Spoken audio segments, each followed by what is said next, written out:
Hey, bromigos and bromigas, Barofist, what's up? Since recently, guys, I have been asked a lot about those hidden Wyrmtongue caches that you can find on Broken Shore, and I've decided to commit one full video about that, explaining you everything I know and everything you should know about those caches. So, you might ask yourself,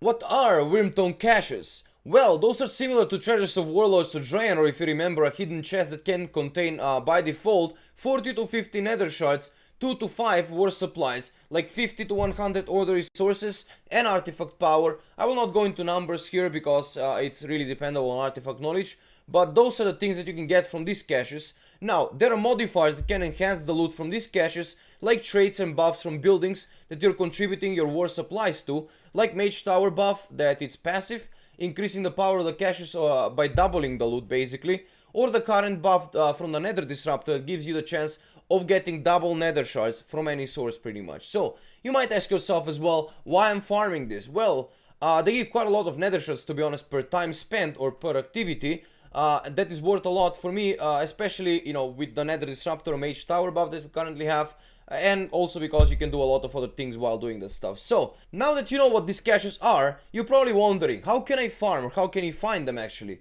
Assuming that most people already have flying in Legion, I will explain the route with flying, but if you want me to make a guide how to do this without flying, let me know in the comments below and I'll consider making a guide for that too. I'm using two methods, depends if you want to chill semi-AFK and do other stuff, or you want to fly around and search for them. Let's do the flying one first. I have been researching using Wowhead, making my own list as I stumble upon the caches, etc, etc, and I have compiled this list of coordinates of where these caches can spawn.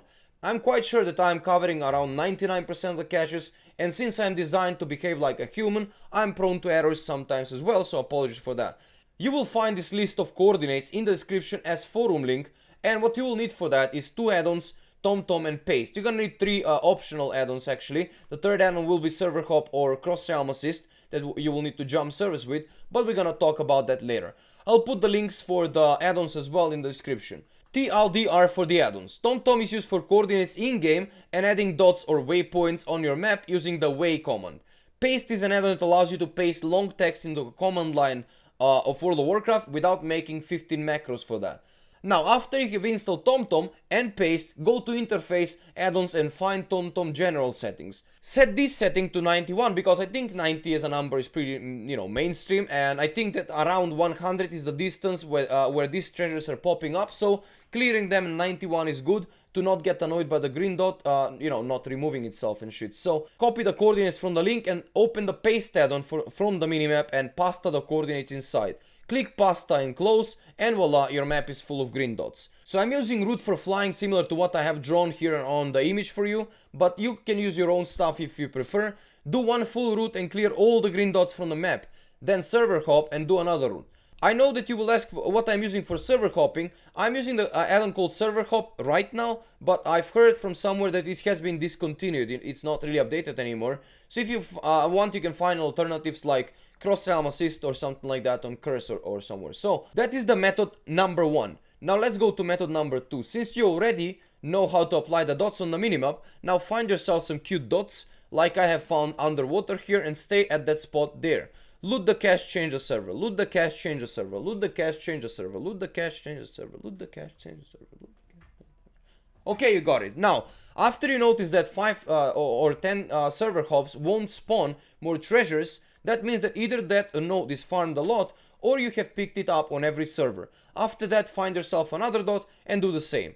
Don't come back to the same dot before like 10 or 20 minutes have passed.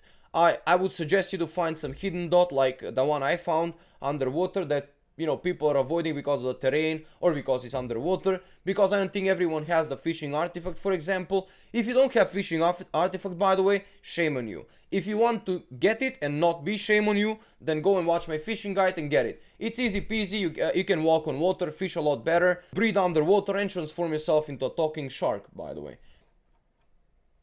That was all about the caches, guys. Thank you for watching, and don't forget, guys, farm hard, never give up, and as long as you stare the sun, the shadow will always fall behind you. I have been Uber and forever Uber Chacho, Barofist, Much love, no homo. Until the next time, guys, stay coolio and don't forget, comment your opinion below, like, sub, mub, dub, gub, pub.